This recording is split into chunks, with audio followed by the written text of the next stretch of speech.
Assalamualaikum warahmatullahi wabarakatuh. Selamat pagi, salam sejahtera untuk kita semua. Pertama-tama saya mengucapkan terima kasih dan apresiasi yang setinggi-tingginya kepada Jamaah Ahmadiyah Indonesia yang memberikan kehormatan kepada saya untuk berbicara di event atau kesempatan yang saya kira sangat spesial. Saya tidak menyangka bahwa hari ini saya diundang untuk berbicara di dalam rangka memperingati 1 abad Gerakan Ahmadiyah. Saya dari rumah tidak pernah menyangka akan hadir dalam majelis yang mulia ini. Terima kasih sekali, ini penghormatan yang tidak saya sangka-sangka. Saya tidak tahu kenapa saya diberikan kehormatan untuk berbicara di forum ini. Karena saya bukan siapa-siapa dan saya bukan orang Ahmadiyah juga, ya. Jadi ini sungguh kehormatan yang luar biasa. Saya tidak akan berbicara panjang karena masih ada pembicara yang lain di belakang saya. Saya ingin menyampaikan 1-2 hal saja. Yang pertama adalah kunci harmoni atau keselarasan atau perdamaian dalam masyarakat adalah pertama-tama adalah kalau kita bisa menerima kehadiran orang lain. Itu kuncinya. Kalau sikap kita sebagai seorang beragama adalah tidak bisa menerima orang yang berbeda, atau bahkan sikap tidak menerima itu kita berikan pembenaran berdasarkan ajaran agama, kita berikan pembenaran dari Al-Quran maupun Al-Hadis maupun pendapat para ulama dan seterusnya. Kalau sikap kita seperti itu, maka sulit kita menciptakan perdamaian dan harmoni dalam masyarakat. Saya tahu teman-teman Ahmadiyah di Indonesia dan juga di negara-negara lain mengalami nasib yang tragis, mengalami berbagai cobaan, mengalami berbagai diskriminasi, yang sumbernya kita tahu semua adalah karena ada sikap di dalam masyarakat yang tidak mau menerima kehadiran orang lain. Menurut saya itu kunci dasarnya. Saya senang sekali cobaan-cobaan yang dihadapi oleh teman-teman Ahmadiyah di Indonesia. Saya kira itu bukan tanpa hikmah, tanpa pelajaran yang berharga. Saya bergaul dengan teman-teman Ahmadiyah sejak mungkin sudah 15 tahunan. Sudah lama sekali. Dan entah kenapa saya tidak tahu, saya punya simpati yang besar kepada teman-teman Ahmadiyah. Bahkan saya dianggap atau dituduh sebagai orang Ahmadiyah, meskipun saya bukan orang Ahmadiyah. Kalaupun dituduh juga nggak apa-apa.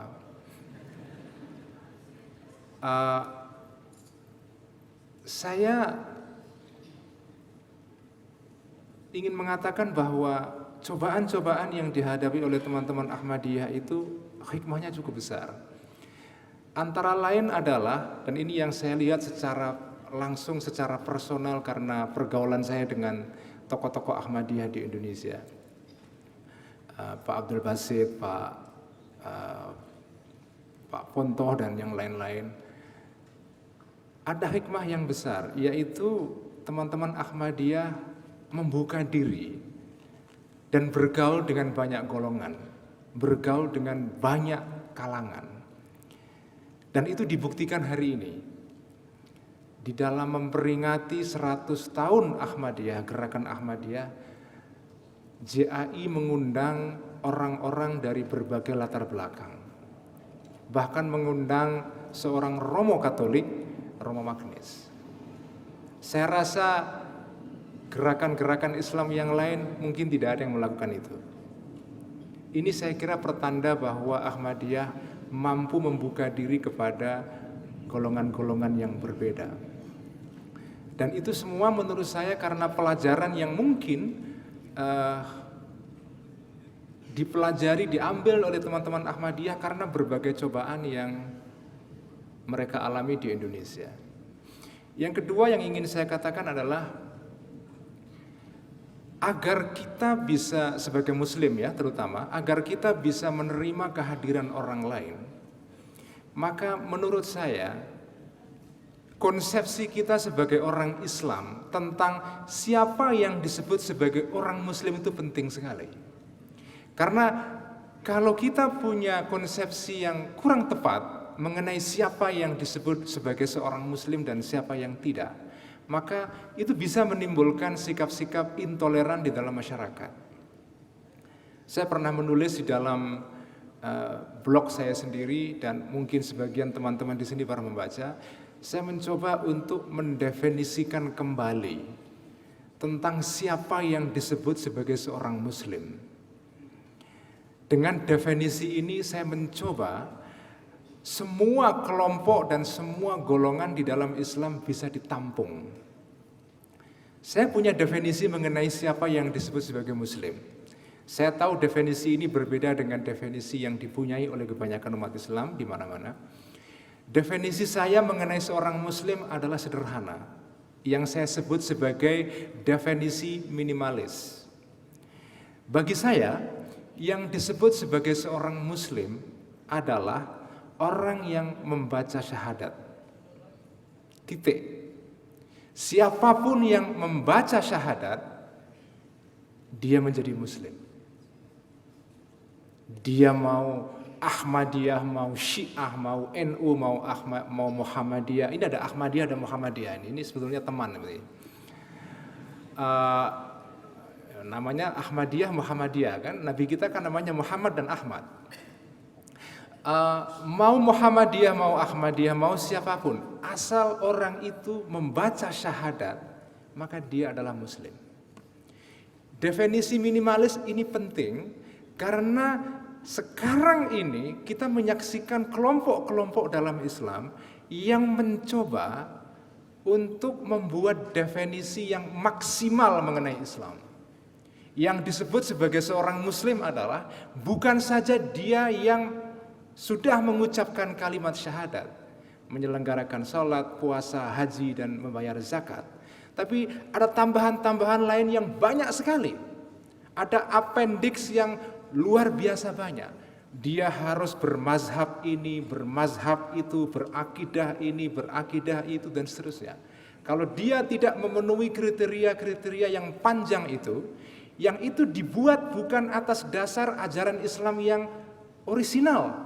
Itu tambahan belakangan yang dibuat oleh orang-orang belakangan untuk melindungi kepentingan kelompoknya, supaya orang-orang lain tidak masuk di dalam kelompok dia.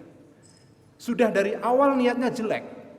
Niatnya mengeluarkan orang yang bukan bagian dari kelompoknya tidak masuk. Definisi semacam ini adalah salah satunya yang menyebabkan kenapa di dalam umat Islam sekarang ini muncul sikap tidak menerima orang yang berbeda. Bapak dan Ibu sekalian mungkin mendengar akhir-akhir ini, hari-hari ini orang banyak berdiskusi bahwa orang Syiah bukan Muslim. Kemarin Ahmadiyah yang diserang, sekarang gilirannya Syiah. Besoknya mungkin Islam liberal. Kalau Islam liberal setiap saat diserang, tidak ada musim, selalu diserang. Nah, menurut saya ini bermasalah. Bagaimana mungkin orang atau kita atau orang Muslim menganggap orang yang mengucapkan syahadat, orang Ahmadiyah mengucapkan syahadat, ada yang mengatakan syahadatnya orang Ahmadiyah beda dengan syahadatnya orang-orang Muslim yang lain. Persepsi semacam itu ada. Ya, mungkin karena mereka tidak tahu dan tugas teman-teman Ahmadiyah memberikan tahu kepada mereka. Orang yang mengucapkan syahadat, menyelenggarakan salat, puasa, zakat, haji. Orang Ahmadiyah di Pakistan tidak bisa haji hari-hari ini karena dilarang oleh pemerintah mereka. Bagaimana mungkin Anda menganggap orang yang dalam definisi standar yang diikuti oleh umat Islam Sunni di seluruh dunia, rukun Islam 5, bagaimana Anda mungkin menganggap orang seperti itu bukan Muslim? Alasannya apa? Karena dia Syiah, karena dia Ahmadiyah. Artinya definisi Muslim sekarang ini ditambahi dengan banyak tambahan-tambahan baru yang tidak ada dasarnya di dalam hadis Nabi, di dalam Al-Quran, dan di dalam generasi sahabat. Menurut saya ini bermasalah. Kalau umat Islam tidak bisa menerima kehadiran kelompok lain yang berbeda pandangan, menurut saya itu adalah awal dari tumbuhnya budaya yang tidak harmonis. Disitulah mulainya konflik dalam umat Islam. Saya senang sekali teman-teman Ahmadiyah, walaupun menjadi sasaran kebencian dan permusuhan dari banyak kalangan, tidak pernah membalas. Saya heran sekali itu. Kenapa kalian tidak membalas itu? Apakah ini menurut saya luar biasa. Saya bukan orang Ahmadiyah, tapi saya terkesan dengan sikap orang-orang Ahmadiyah yang tidak membalas kebencian dengan kebencian. Apakah teman-teman Ahmadiyah membaca ajaran Kristen, cintailah musuhmu, seperti dikatakan Yesus? Saya tidak tahu, mungkin saja. Kalaupun Anda tidak tahu, yang penting isinya. Kenapa orang Ahmadiyah tidak membalas kebencian dengan kebencian? Buat saya ini menarik. Bagi saya mengukur benar tidaknya suatu gerakan itu bukan dari ajaran yang tertulis saja, tetapi dari apa yang menjadi tindakan real orang-orang yang menjadi anggotanya. Kalau anggota gerakan itu menunjukkan perilaku yang baik, perilaku yang damai, perilaku yang menyebarkan rahmatan lil alamin, saya bisa tahu bahwa gerakan ini gerakan yang benar. Karena itu saya tanpa ragu-ragu mengatakan Ahmadiyah adalah bagian dari Islam. Orang Ahmadiyah adalah orang Muslim, sama Muslimnya dengan orang-orang Muslim yang lain. Mengatakan orang Ahmadiyah bukan Muslim, bagi saya adalah tindakan zolim.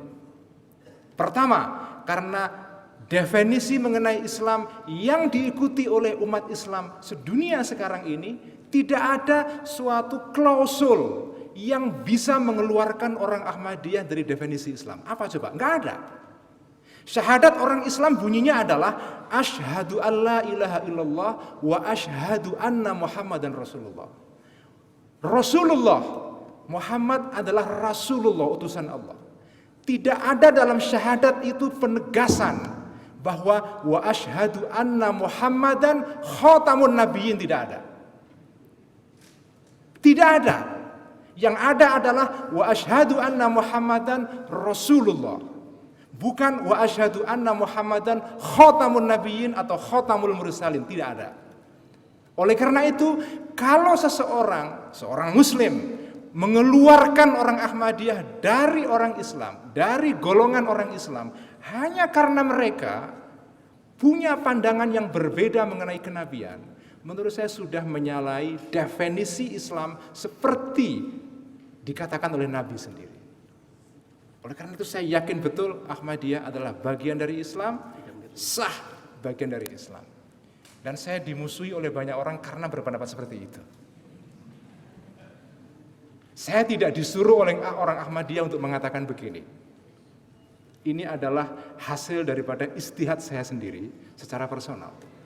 Dan saya bisa mempertanggungjawabkan pendapat saya ini di depan Allah Subhanahu wa taala nanti di akhirat.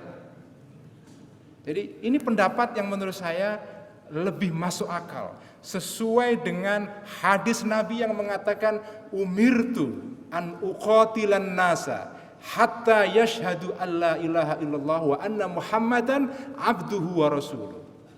Aku diperintahkan, kata Nabi, untuk memerangi orang-orang sampai mereka bersyahadat. Tidak ada kata-kata sampai mereka menjadi orang Sunni, enggak ada. Tidak ada kata-kata dalam hadis itu sampai dia menjadi anggota Ahmadiyah, Muhammadiyah misalnya, atau NU atau Syiah misalnya, tidak ada. Jadi kembalilah kita kepada ajaran Nabi yang sebetulnya sederhana. Tapi itu dilupakan oleh orang Islam sendiri, ditambah-tambahi, akhirnya merepotkan orang Islam sendiri. Ini semua kerepotan-kerepotan yang menimpa orang Ahmadiyah karena kesalahan orang Islam sendiri, melupakan ajaran asli yang datang dari Nabi Muhammad, ditambah-tambahi, kemudian menimbulkan masalah yang besar. Ini yang bisa saya sampaikan, semoga bermanfaat. Dan sekali lagi saya menyampaikan terima kasih kepada Jamaah Ahmadiyah Indonesia yang memberikan kehormatan kepada saya untuk berbicara pada acara yang sangat mulia ini. Wassalamualaikum warahmatullahi wabarakatuh.